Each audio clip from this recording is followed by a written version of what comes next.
So I just want to explain really quickly, just in case you didn't get that. My name is Camry Lowy.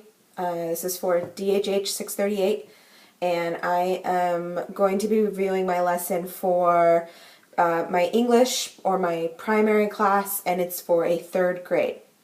So a few of the changes that I had made, and I will be citing a little bit more in just a second, but a few of the changes that I made to the original lesson plan was the changing of the book. They originally had them reading a book called The Tiger Rising. I actually changed the book to Charlotte's Web because that is actually a book that I am helping one of my DHH students read right now for her third grade class. So it sort of just works out really nicely because I can actually apply this lesson to our sessions that I see her in.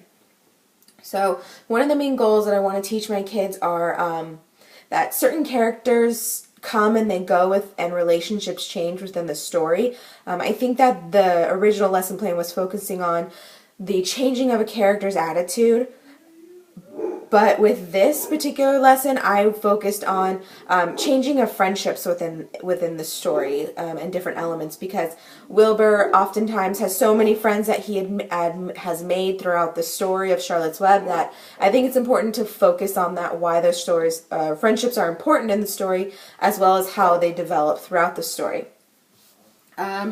So the framing questions that I had originally originally written down were discussing Fern and Wilbur's relationship. That's really one of the first foundational relationship and friendships that Wilbur had. So I think that's a really important thing to touch on with students. So the question that I'm going to give students is,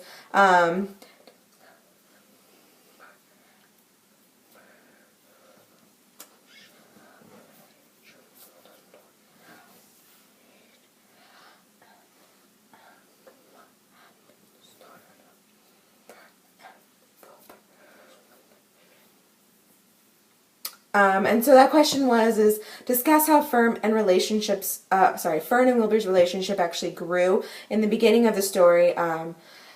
What jeopardized Fern and Wilbur's friendship, and then to think about the friendships that the students have and that maybe have been jeopardized or challenged. The link to the standards that I had chosen are for CCSS ELA Literacy RL31, and it's to ask and answer questions to demonstrate an understanding of text, referring to explicitly to the text and basis of answers. And then the Literacy RL3.2 as well. Recount stories, fables, folktales, and myths from diverse cultures. Determine the central message, lesson, or moral, and explain how it is conveyed throughout key detailed text. And I think that really hits home for what I'm trying to display here, which is talk about the central message of friendship throughout the story, how Charlotte and Wilbur's friendship had developed, how Fern and Wilbur's friendship had developed, what characters are important friendships. Let's say Templeton is not necessarily an important character, but the relationship that him and Wilbur have is still important in the story. And then the last core common standard is describe characters in a story, their traits, motivations, or feelings, and explain how their actions contribute to a sequence of events. So a way to really connect and motivate these students is when reading Charlotte's Web to discuss different characters and their personalities. I think that Templeton has this very laid-back personality that goes sort of against Wilbur's high-strung, paranoid personality, whereas Charlotte Web is very mothering. How do all of those characters sort of combine together and really work as a team and as a unit? So I think that's really important to say. And then you start to connect well with their own friends.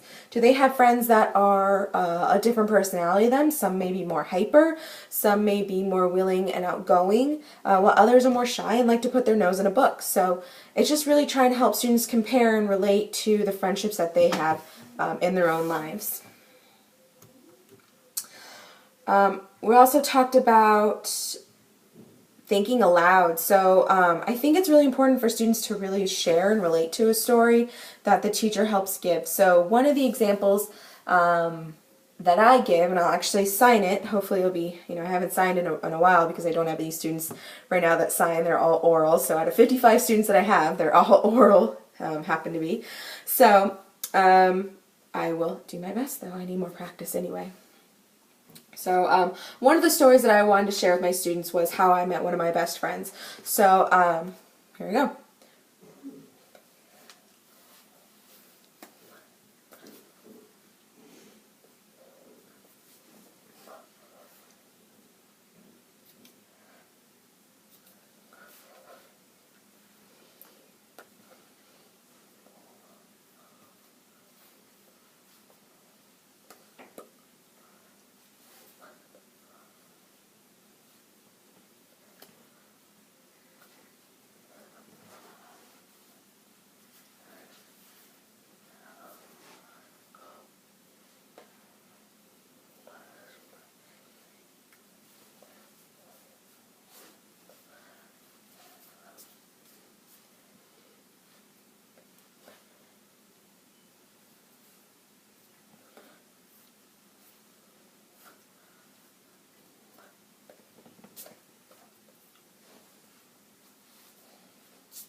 So really what I just explained is that I met a girl when I was on a cruise, and we actually really got along. She was playing basketball one day, and I loved basketball at the time, so I asked if I can actually play with her. And you know, ever since that point on, every day of the cruise we played and we played and we got into all this adventure and fun together. And then on the last day of the cruise we ended up having to leave, and I was of course really sad, but we still got to continue our friendship via email and phone calls, even though she was in New York and I was in California. So I think it's important for students to really relate to things like that on putting yourself out there and finding different friends. So active involvement that I have the students doing is a We Try. So it's actually putting students together in pairs or in table groups and discuss the relationships that Wilbur has with each supporting character, such as Fern, Templeton, Charlotte, Lamb, and even Goose, because each of those characters have a different personality, and how they interact with Wilbur and how their friendship develops is actually different, varying on each character.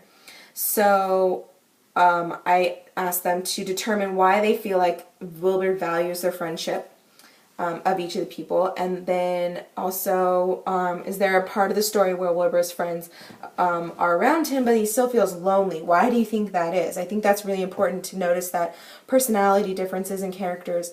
Wilbur's, you know, kind of sort of I feel sorry for myself kind of pig, and for them to determine that his friends are really there to pick him up and hold that morale is really important. And then I asked them to really start to reflect on their own friendships with their pairs as well. Independent practice is on a individual activity where I want them to actually be Wilbur, and I want them to write a letter to Charlotte explaining why their friendship is so important to him, and explaining why the advice that she had given him, as well as all the times that she had been there for him, has been such a valuable part of his life, and that it's a friendship that he really won't forget, and I want them to provide examples. So this is technically in a letter format, and then we'll be able to send this off to Charlotte afterwards. Differentiated activities include one-to-one support or conferencing with the teacher, creating sentence prompts that students can use if they're having trouble, allowing students to create outlines or graphic organizers beforehand, and then front-loading new vocabulary, providing visuals of the character, and providing pages of examples of questions that need to be answered in a letter. So. The sharing and closure, I think, is a really important aspect of the lesson, and that's for students to close out the lesson and to share their responses and share their letters with the class. Thank you.